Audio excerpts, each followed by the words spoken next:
एक बिहारी और बिहारी ही नहीं कोई भी व्यक्ति की हत्या की जाए। मेरे सहयोगी हैं, मैं मानता हूं कि इसको एक राजनीतिक रंग भी मेरे बयान से शायद दिया जाएगा। मेरा भी परिवार है, कल को भगवान ना करे कि मेरे परिवार के किसी सदस्य के साथ ऐसा हो, क्या मैं उस वक्त भी यही कह दूंगा कि मर गया तो मर गया? मांझी के बयान पर क्या कहें कि मारा तो मारा? निंदनीय, निंदनीय।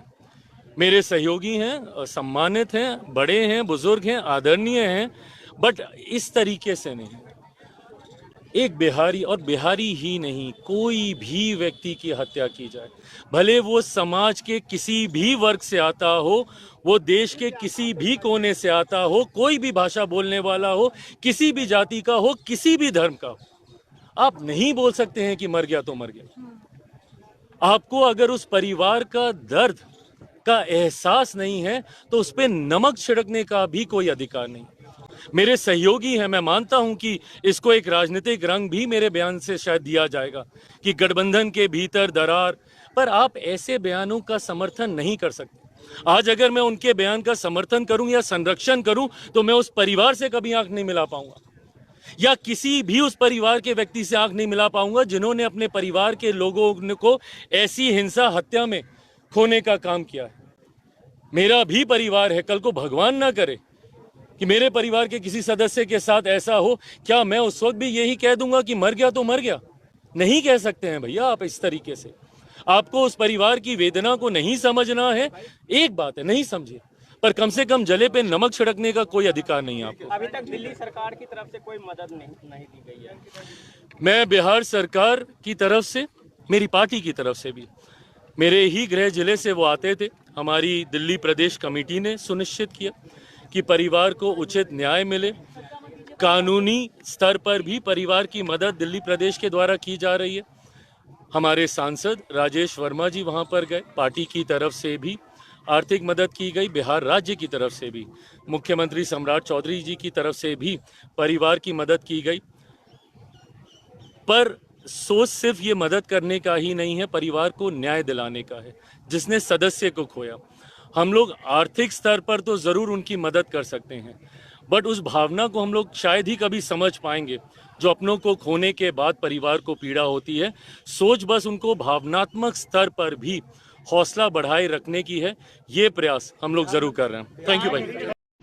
किस तरीके से हत्या कर दी गई, ये दर्शाता है कि आज भी समाज में जात पात धर्म मजहब के आधार पर तो बांटने वाले लोग हैं ही, पर अब भारत में ही क्षेत्रवाद के ही आधार पर बांटने की सोच को बढ़ावा देने के लिए कई ऐसे असामाजिक तत्व सामने आ रहे हैं जो अपने हितों को साधने की सोच रखने की वजह से अब हमें क्षेत्र के नाम पे बांटने का काम कर रहे हैं, हमें भाषा के नाम पे बांटने का काम कर रहे हैं। जबकि हकीकत है कि भारत की ताकत एकजुटता में है।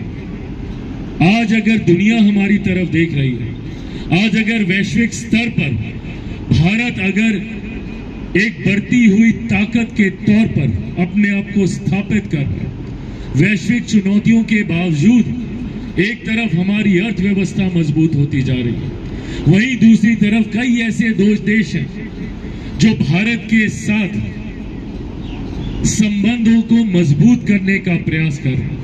हाल फिलहाल के दिनों में जितने ट्रेड एग्रीमेंट्स हुए, FTAs हुए, वैश्विक बाजार हमारे लिए खोल रहे हैं, इसके पीछे कारण हमारी एकजुटता ही है।